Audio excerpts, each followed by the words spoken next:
Okay, so when we construct the confidence interval, I'm going to use theta because this applies to any type of estimator you're trying to get.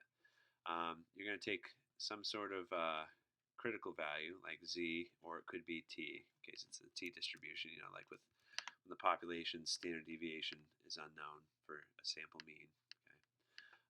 But in this case, it's going to be z star times the margin of error. Oh, sorry, no, times the standard error. And actually, this is probably confusing. Let me do it like this. P hat, or P prime in other words, plus or minus Z times standard error. That's the formula for a confidence interval, okay? This part is the margin of error. So when you solve for that little piece to the side, that's like the plus or minus 3 percentage points that you see when they're doing like a poll. They say 27% of voters are not going to show up on voting day. That's a margin of error of 3%. That means it could be 24% or 30%.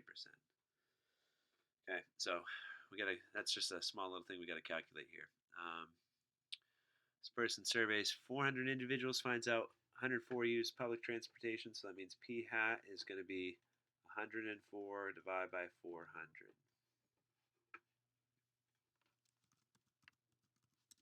So 0.26.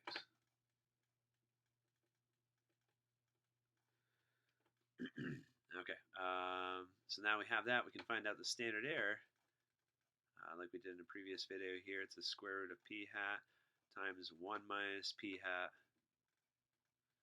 over n, and make sure to take the square root after solving everything in there, after dividing by n.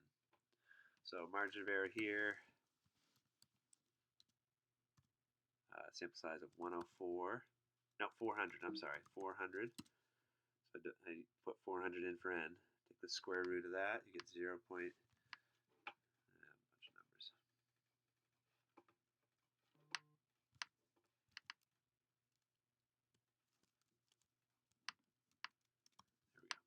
There we go. Okay, that's our standard error. Now we got to choose the right z-score. So if it's a confidence interval, remember, confidence intervals need to be symmetric. They have to have the same thing on either side. Okay, so if you need a 90% confidence interval, then you want the z-score that corresponds to 95% of the left tail area.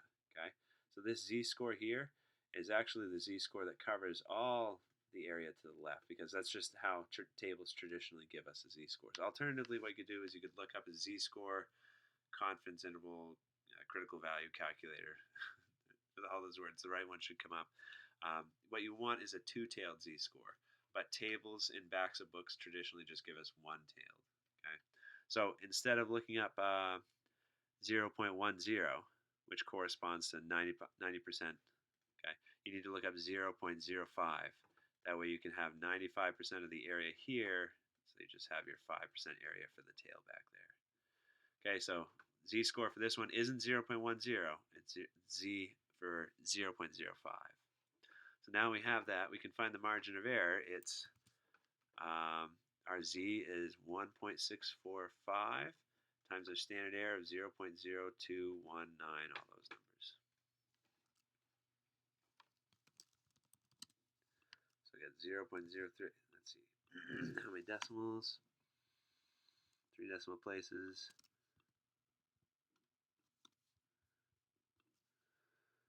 Okay.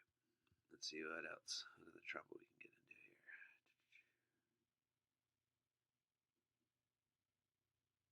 Sample size.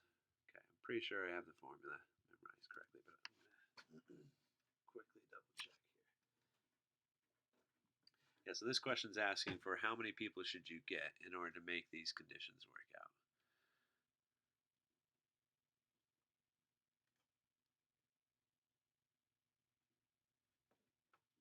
Oh, sample size.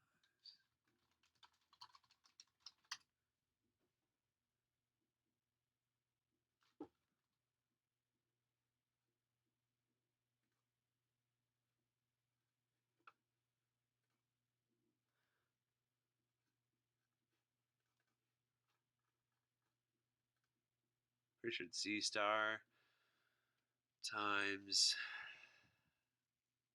standard error.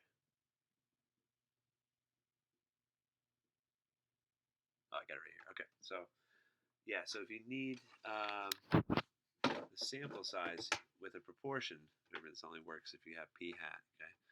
The sample size you need is z squared times p hat 1 minus p hat, okay, that probably looks familiar, divide by the error squared. I'll show you how to plug the numbers in for this one. Okay, so watch out for z. It's a confidence interval, so we're not going to use 10% for the area to the tail. We need 5% in each tail. So we're going to use a 1.645 for z. And p hat, suppose a clothing store wants to determine the current percentage of customers. How many customers should the company serving or not companies is within 4? Okay, so when they don't give you an estimate of p, what we use is the maximum value for p. Okay, the value for p that would maximize the standard deviation. Okay, that way we're making the mistake of getting more people than we need. That's better than getting less people than we need. And then when you plug in 4 percentage points, just like usual in math, 0.04. Okay, don't plug in 4 squared. Okay, so the top 1.645 squared times 0.5 times another 0.5. The top is 0.6765. The bottom is what? 0.0016. So the sample size we want is 0.6765 divided by that bottom. So round up always, 423. Okay, because it'd be better to take more people than you need than less people you need. So if they don't give you p hat, you've got to estimate it by using 0.05. This one they do give you p hat, so you're going to do the same type of thing. Oh, this one actually is asking to create the confidence interval, so let me do that. Okay, the confidence interval formula again. Take your p hat plus or minus your z-score times the standard error for the sample proportion. So z-score, we can start with that. Oh, actually, no, p hat, let's just go left to right. There's 250 homes sampled and 48 rent their home. So p hat is 48 divided by 250. 0.192.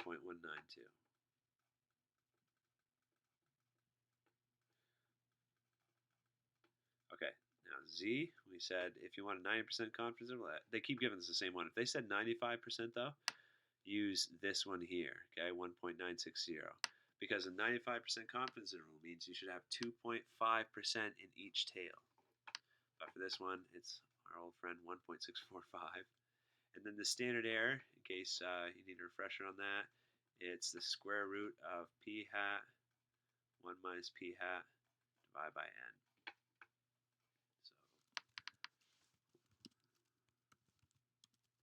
So sample size was 250. Take the square root, so I got this for my standard error. Okay, so if you multiply that by the z-score, 0.192 plus or minus 0.04098 if we round. And now the confidence interval, the lower tail, is 0.192 subtracted by that margin of error, 3 decimal places, so 0.151. And then the upper tail,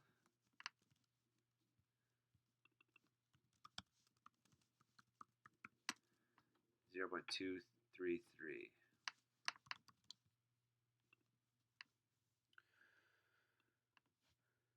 Okay, I think that's all the types of problems in this group of questions. Yeah, margin of error.